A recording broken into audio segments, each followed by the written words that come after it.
All right, let's chat a little bit about back scales. So for the back scales, we want to have something to elevate our body on top of. It's not 100% required, but I do find that it's nicer to perform this exercise with a dorsiflexed ankle, with plantar flexed ankles.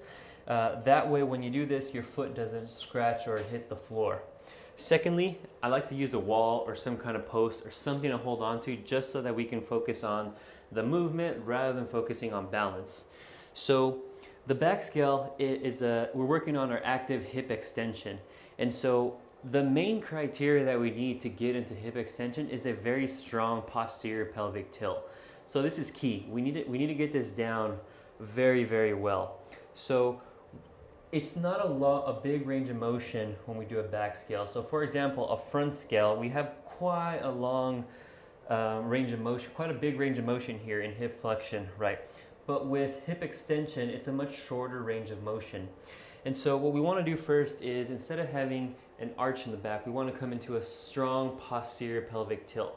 But such a strong posterior pelvic tilt that I can almost feel a crampy sensation here in the glutes already.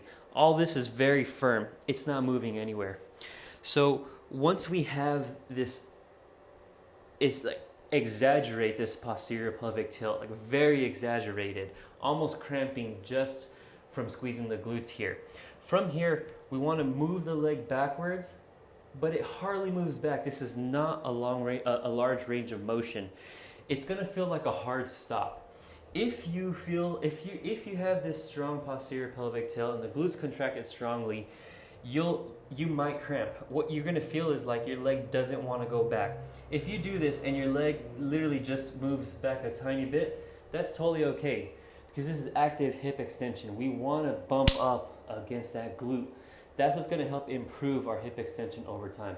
So don't fear this. Don't think you need to go back. Don't compensate and swing. We're just going to push against that glute. Push hard against that glute without moving anything else in the body. And those are your back scales.